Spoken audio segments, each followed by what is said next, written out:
नमस्कार, बहुत स्वागत है आपका। नए साल 2024 में सकट चौथ व्रत कब रखा जाएगा, शुभ मुहूर्त क्या क्या है। बहुत से लोग सकट चौथ को तिल चौथ या तिलकुट चौथ भी कहते हैं।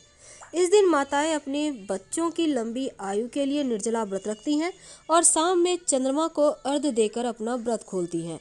भगवान गणेश की पूजा की जाती है और कहते हैं जो भी सकट चौथ पर भगवान गणेश की सच्चे मन से पूजा करता है उसके सभी पापों से उसको मुक्ति मिल जाती है। सकट चौथ की शुभ मुहूर्त तारीख क्या है? देखिए, इस बार 29 जनवरी 2024 सोमवार के दिन सकट चौथ का व्रत मनाया जाएगा और चंद्रोदय का समय रहेगा शाम 8:52। चतुर्थी तिथि का प्रारंभ होगा 29 जनवरी 2024 को सुबह 6:10 पर और चतुर्थी तिथि का समापन होगा 30 जनवरी 2024 को सुबह 8:54 पर। सकट चौथ व्रत में भगवान गणेश की पूजा की जाती है और इस दिन व्रत रखने से बच्चों को जीवन में होने वाली सारी परेशानियां दूर होती है। भगवान गणेश को इस दिन तिल, गुड़ और गन्ना का भोग चढ़ाया जाता है। गणेश जी के अलावा भगवान शिव, माँ पार्वती, चंद्रदेव और कार्तिकेय जी की भी पूजा की जाती है। नियम क्या है? देखिए, सकट चौथ के दौरान महिलाओं को निर्जला व्रत रखना चाहिए।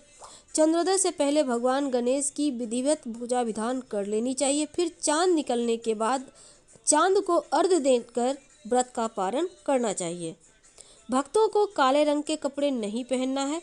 ध्यान रखें, चंद्रमा को अर्घ्य देते समय जल के छींटे आपके पैरों पर ना पड़े।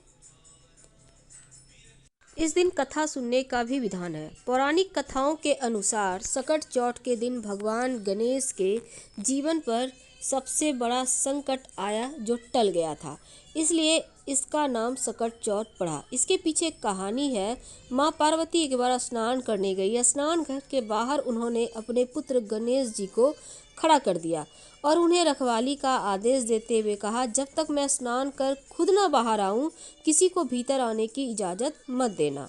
गणेश जी अपनी माँ की बात मानते हुए बाहर पहरा देने लगे। उसी समय भगवान शिव माँ पार्वती से मिलने आए, लेकिन गणेश भगवान ने उन्हें दरवाजे पर ही कुछ देर रुकने के लिए कहा। भगवान शिव ने इस बात से बेहद आहत और अपमानित महसूस किया। गुस्से में उन्होंने गणेश जी पर त्रिशूल का वार कर दिया, जिससे उनकी गर्दन दूर जा गिरी। स्नान घर के बाहर शोरगुल सुनकर जब माता पार्वती बाहर आईं तो देखा गणेश जी की गर्दन कटी हुई है। ये देखकर वो रोने लगी और शिवजी से कहा कि गणेश जी के प्राण फिर से वापस कर दें। इस पर शिवजी ने एक हाथी का सिर लेकर गणेश जी को लगा दिया। इस तरह से गणेश भगवान को दूसरा जीवन मिला। तभी से गणेश जी की हाथी की तरह सूंड होने लगी और तभी से महिलाएं बच्चों की सलामती के लिए माघ माह के कृष्ण पक्ष की चतुर्थी को गणेश चतुर्थी का व्रत रखने लगी। तो हम आपसे विदा लेते हैं। जानकारी अच्छी लगे तो लाइक कर सब्सक्राइब करें, शेयर करें, कमेंट करें। धन्यवाद।